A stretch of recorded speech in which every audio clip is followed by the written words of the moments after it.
안녕하세요. 저는 고려대학교 통계학과 신승준 교수입니다. 이번 강의에서는 데이터 과학을 이해하고 적용하는데 핵심적인 기초가 되는 행렬의 계산에 대해서 다루고자 합니다.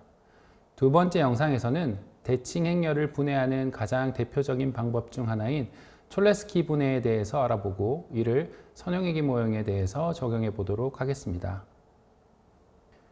우선 선형회귀 모형을 살펴보도록 하겠습니다. 반응 변수 y와 피계의 독립 변수 x들로 이루어진 선형회귀 모형을 행렬로 표현하면 보시는 바와 같이 나타낼 수 있습니다. 여기서 y는 n개의 1차원 반응 변수들로 이루어진 n차원 벡터이며 x는 n개의 p차원 행 벡터로 이루어진 n/p차원 행렬입니다. 그리고 이 벡터는 주어진 독립 변수 x로 설명 불가능한 부분을 나타내는 노이즈 벡터이며 서로 독립이고 정규 분포를 따른다고 가정합니다. 선형회귀 모형을 적합하기 위해서는 선형식을 결정하는 미지의 개수 벡터 베타를 데이터로부터 학습해야 하는데 이를 위한 가장 대표적인 방법이 바로 최소 제곱 추정 방법입니다. 바로 앞의 영상에서 자세히 설명드린 바와 같이 최소 제곱 추정량은 두 번째 분리에서 나와 있는 정규 방정식이라고 불리는 선형 방정식의 해로 표현할 수 있습니다. 이를 풀 수 있는 쉬운 방법 중에 하나가 가우시안 엘리미네이션입니다. 가우시안 엘리미네이션에 대해서는 바로 앞의 영상을 참고하시길 바랍니다. 그런데 이 문제를 잘 살펴보면 선형 방정식이 개수 행렬의 역할을 하는 A, 즉 X 트랜스포즈 X는 대칭 행렬입니다. 그런데 가우시안 엘리미네이션은 이러한 대칭 구조를 전혀 반영하지 않고 있습니다. 우리가 지금 배울 촐레스키 분해는 대칭 행렬 A를 좀 더 정확하게 얘기하면 역행렬이 존재하는 대칭 행렬 A를 삼각 행렬의 제곱으로 분해하는 알고리즘입니다. 즉, 촐레스키 분해를 하면 A가 하삼각 행렬 L과 그것의 전치 행렬인 L 트랜스포즈의 곱으로 분해됩니다. 당연히 하삼각 행렬을 전치하면 상삼각 행렬이 되고 전치된 L 트랜스포즈를 R로 표현하면 R 트랜스포즈 R로 분해된다고 할 수도 있습니다. 본 강의에서는 일반성을 잃지 않고 L 트랜스포즈로 표현하도록 하겠습니다. 이러한 측면에서 촐레스키 분해를 행렬에 대한 제곱근, 스퀘어 루트 알고리즘으로 이해할 수도 있습니다. 보다 정확한 이해를 위해 3차원 대칭 행렬 A에 촐레스키 분해를 적용해 보도록 하겠습니다. 촐레스키 분해 알고리즘은 우상단의 첫 번째 대각 원소를 포함한 1차원 정방 행렬부터 시작해서 대각선 아래 방향으로 내려오면서 두 번째 대각 원소까지 포함한 2차원 정방 행렬, 세 번째 대각 원소까지 포함한 3차원 정방 행렬 간의 등식을 풀어나가는 방식으로 진행됩니다. 붉은색으로 구분된 첫 번째 계산을 통해 삼각 행렬 L의 첫 번째 행 L11을 계산할 수 있고 녹색 그리고 파란색 경계로 구분된 두 번째, 세 번째 스텝에서 L의 두 번째, 세 번째 행의 원소를 계산할 수 있습니다. 먼저 촐레스키 분해의 첫 번째 스텝을 보겠습니다. A의 첫 번째 대각 원소인 A11은 4이며 이는 삼각행렬 L의 첫 번째 행의 내적과 같습니다. L이 삼각행렬이므로 계산된 내적은 첫 번째 대각 원소 L11의 제곱이 되고 따라서 L11은 2 또는 마이너스 2가 됩니다. 둘 중 아무 값이나 사용해도 되지만 표기의 편의상 양수를 사용하도록 하겠습니다. 이제 녹색으로 표시된 두 번째 스텝을 살펴봅시다. 행렬 A의 두 번째 대각 원소까지 포함된 2차원 부분 행렬, 좌변은 중간 등식에 표기된 삼각 행렬 L의 2차원 부분 행렬의 곱과 같습니다. 중간항의 곱셈에서 두 번째 행과 첫 번째 열을 곱하면 2 곱하기 L21이 되고 이는 A21인 2와 같아집니다. 따라서 비대각 원소인 L21은 1이 됩니다.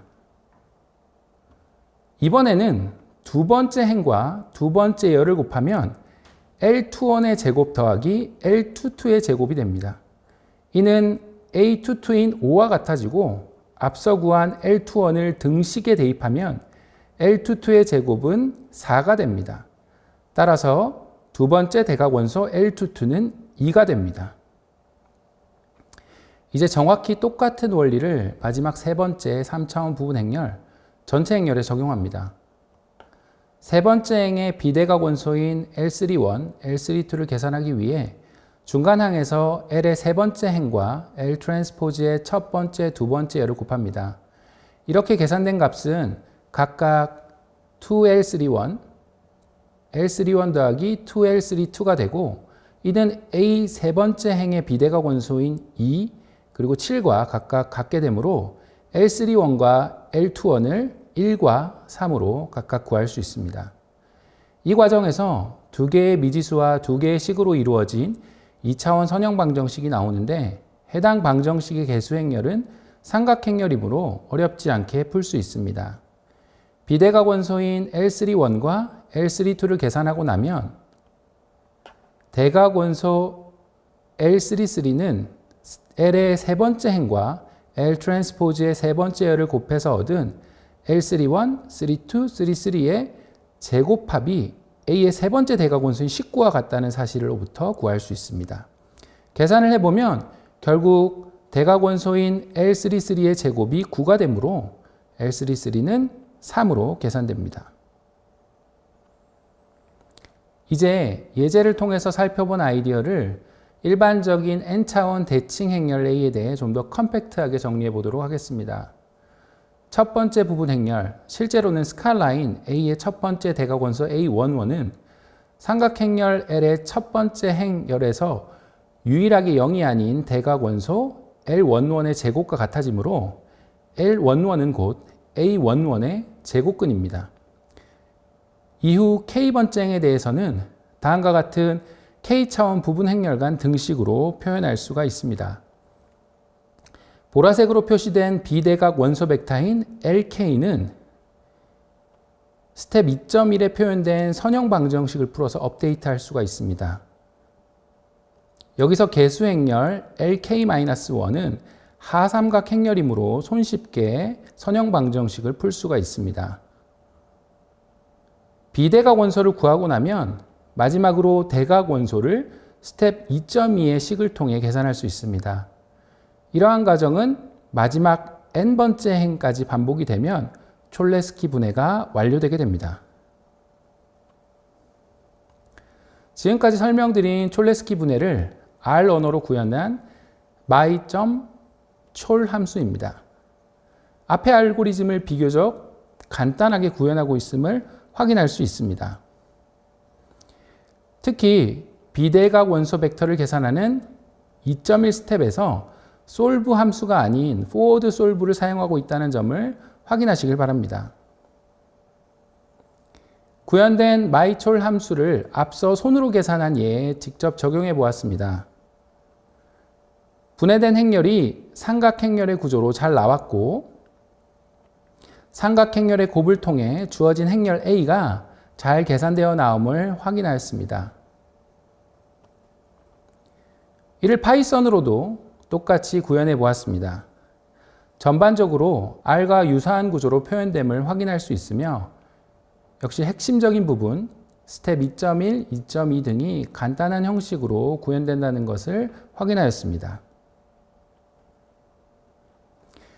같은 토이 이그젬플 데이터에 대해서 적용해 보았고 역시나 잘 계산되고 있음을 확인하였습니다. R과 파이썬 모두 지속적으로 유사한 구조를 가지고 있음을 확인하였으므로 여러분들도 둘 중 원하는 언어로 직접 구현해 보시기를 권합니다. 자, 이제 다시 선형 회귀 문제, 원래 문제로 돌아오겠습니다. 선형 회귀를 적합하기 위해 정규 방정식이라고 불리는 다음의 선형 방정식 x 트랜스포즈 x 베타는 x 트랜스포즈 y 이것을 촐레스키 분해를 이용해 풀어보고자 합니다. 어떻게 하면 촐레스키 분해를 이용해서 정규 방정식을 풀 수 있을까요? 이를 위해 우선 대칭 행렬인 A의 촐레스키 분해를 적용해 보도록 하겠습니다. 앞의 가우시안 엘리미네이션 강의에서 사용했던 간단한 토익 이그젬플을 다시 활용하겠습니다. 아주 간단한 선형 회귀 데이터 X와 Y를 구성하였습니다. 이 데이터에 대해 선형 회귀 모형을 직접 적합시키기 위해 정규 방정식에 사용되는 X의 내적을 A, X, Y의 내적을 B로 각각 저장하였습니다. 이제 행렬 A, X 트랜스포즈 X가 대칭이므로 이 행렬에 촐레스키 분해를 적용할 수 있습니다. 이번에는 R에서 기본적으로 제공하는 촐 함수를 이용해 분해를 해보겠습니다. 앞서 직접 구현한 알고리즘과는 달리 R에 내장된 촐 함수는 상삼각 행렬 R로 계산되어 나옵니다. 전치를 하면 하삼각 행렬 L이 되므로 전혀 문제될 게 없습니다. 이렇게 촐레스키 분해를 적용하면 AX는 B의 선형 방정식에서 A 행렬을 L 트랜스포즈로 대체할 수 있습니다. 이제 L 트랜스포즈 X를 새로운 변수인 W로 치환하고 W 벡터에 대해 선형 방정식을 풀 수 있습니다. 이때 개수 벡터 L이 삼각 행렬이므로 포워드 솔브 등의 함수를 이용하면 쉽게 계산을 할 수가 있습니다. 이렇게 계산된 W 벡터는 L 트랜스포즈 X입니다. 따라서 백솔브 함수를 이용해 L 트랜스포즈 X는 W라는 선형 방정식을 풀면 최종적인 해 X, 여기서는 베타를 얻을 수 있습니다. 여기서도 L 트랜스포즈가 삼각 행렬이므로 백솔브 함수 등을 이용하면 손쉽게 문제를 풀 수 있습니다. 토익 이그젬플에 대해 적용해 본 결과 앞서 계산한 바와 같이 0, 1, 0으로 잘 계산되었음을 알 수 있습니다. 동일한 과정을 파이썬 코드로도 구현해 보았습니다. X와 Y를 저장하고 X 트랜스포즈 X와 B를 저장하였습니다. 파이썬에서는 numpy 모듈 안에 촐레스키 분해를 위한 함수 촐레스키가 있습니다. 앞서와 마찬가지로 분해된 삼각 행렬을 활용하여 두 번의 삼각 행렬 기반의 선형 방정식, 이것을 풀어서 효율적으로 회귀 개수를 계산할 수 있었습니다. 역시 원하시는 언어로 직접 프로그래밍 해보시기를 권합니다. 자, 이제 정리하겠습니다. 촐레스키 분해 알고리즘을 이용하면 빠르고 효율적으로 회귀 모형을 적합시킬 수 있습니다. 실제로 회귀 모형에 적합해서 촐레스키 분해를 이용하면 필요한 저장 공간과 연산의 양이 크게 줄어드는 것을 확인할 수 있습니다. 하지만 실제로 회귀 분석에 적합해서 촐레스키 분해를 직접 사용하지는 않습니다. 이는 가우시안 엘리미네이션도 마찬가지입니다. 그 이유는 두 방법 모두 X가 아닌 X 트랜스포즈 X를 분해하고 이로 인해 계산 정확도가 떨어지기 때문입니다. 컴퓨터가 포함할 수 있는 숫자의 크기는 유한한데 X 트랜스포즈 X는 종종 X에 비해 훨씬 큰 값을 가지게 되어 라운딩 에러나 캔슬레이션과 같은 현상이 더 쉽게 발생하기 때문입니다. 이러한 이유로 X가 역행렬이 존재하는 풀 랭크인 경우에도 X 트랜스포즈 X는 계산적으로 비정칙 행렬이 되어 역행렬이 계산되지 않을 수도 있습니다. 나아가 회귀 분석 문제에서는 촐레스키 분해를 이용하면 적합값이나 잔차의 계산이 부정확해진다는 문제들이 발생합니다. 실제로 회귀 분석의 적합에는 앞서 배운 가우시안 엘리미네이션이나 촐레스키 분해보다는 X를 직접 분해하는 QR 분해 등의 알고리즘을 사용합니다. QR 분해에 대해서는 다음번 강의에서 더 자세히 다루도록 하겠습니다. 그럼 이것으로 촐레스키 분해에 대한 내용을 마치겠습니다. 끝까지 시청해 주셔서 감사합니다.